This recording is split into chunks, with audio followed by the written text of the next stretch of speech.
Welcome back to another video of Bill's Ramblings. Today's video takes place in Rocky Point, Mexico in the year 1999. For those of you who aren't real familiar with where that's at, it's just south of the border in Arizona and it's in the Baja. Cindy and I and the boys used to go down there, and we had started going in 1998. A friend of ours in the church that we had been attending in New River had a house down there, and she'd had it. Her and her husband had it for a while, and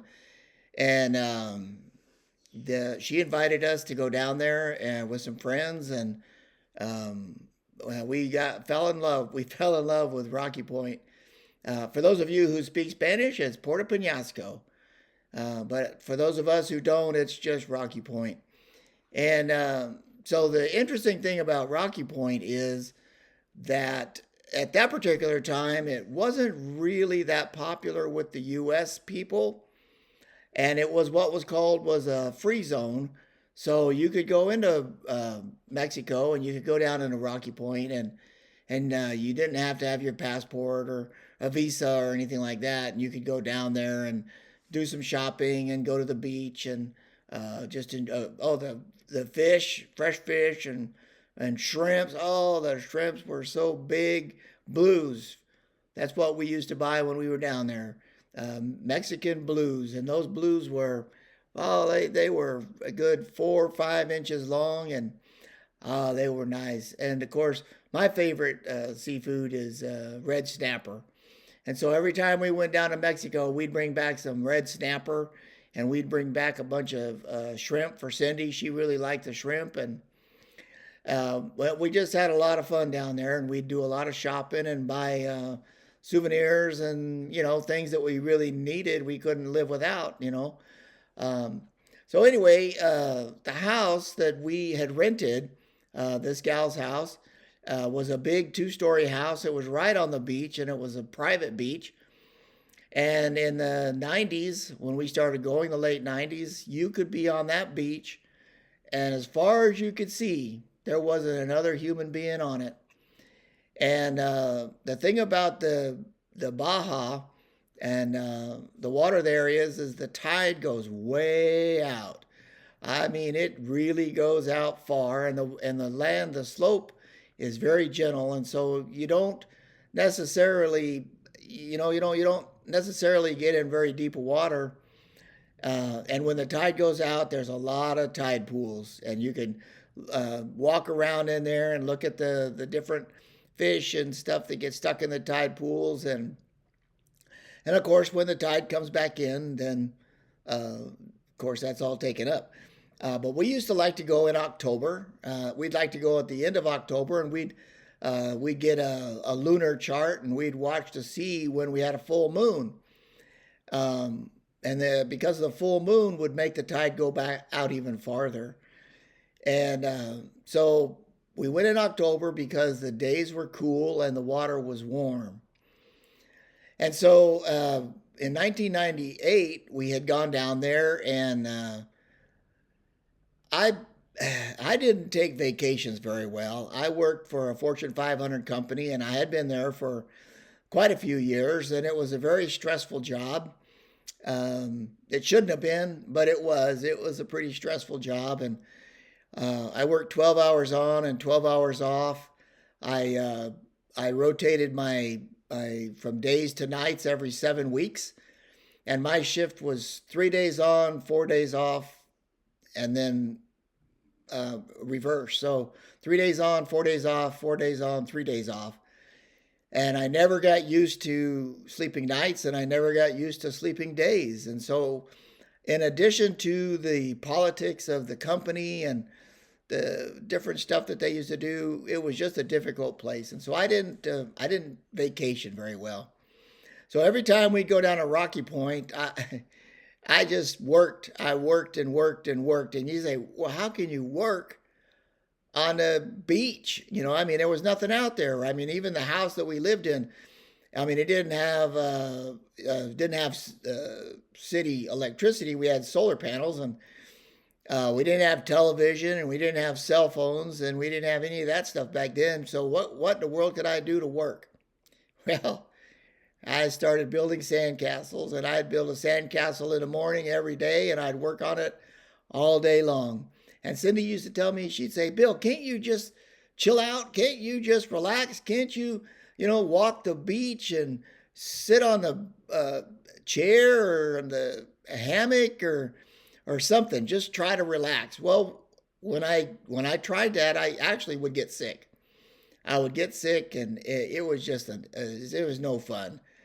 Anyway, so the first time we went down there in 1998, we built a lot of sandcastles, and it was fun, but it wasn't exactly the kind of vacation Cindy was looking for. Well, we planned to go back in 1999, and we did. But I had vowed that I was going to learn how to relax and have fun and not build sandcastles all day long.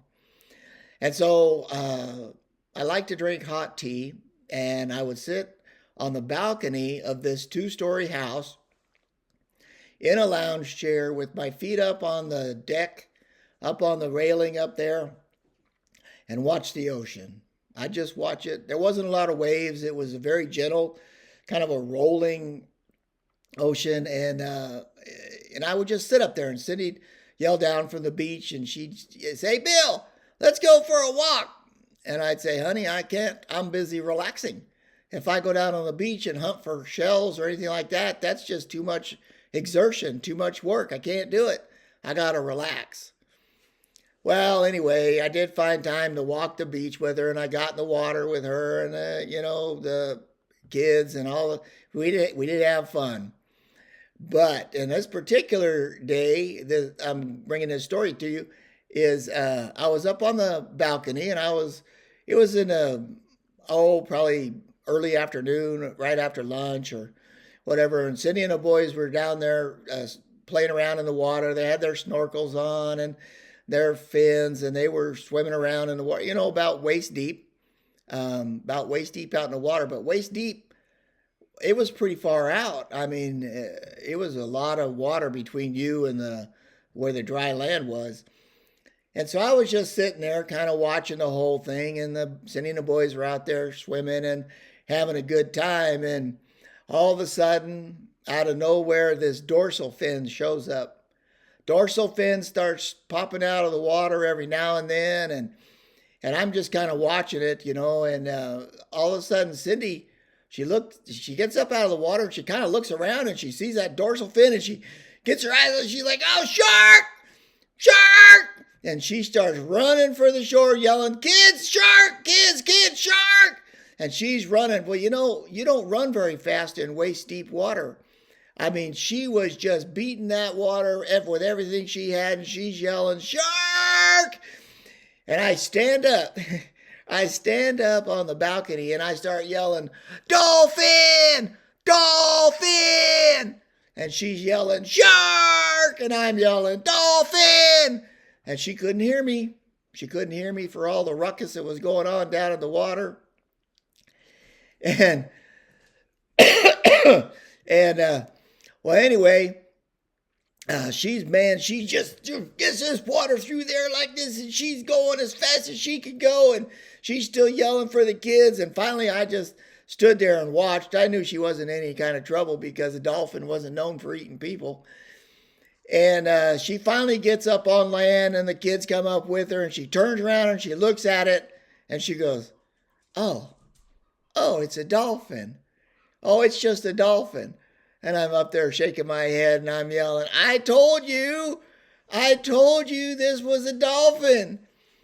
And anyway, so Cindy had quite a scare. I'm sure that she was thinking back to the 70s when Jaws was out, and she was thinking that she was going to be the gal that the Jaws got a hold of and take her and the kids and everybody and have them for dinner or whatever. But in the end, she lived through it, and she got to see a dolphin out there swimming around and having a good time. And they did go back in the water. I mean, they weren't afraid to go back in the water, and had a good fun. Of course, I had a good laugh. I was falling down on the balcony up there laughing so hard I couldn't hardly even stand it. So there you have Cindy and the shark attack that was a dolphin attack. And so I want to thank you for sharing this video with us, and we look forward to the next one, and we'll say bye now.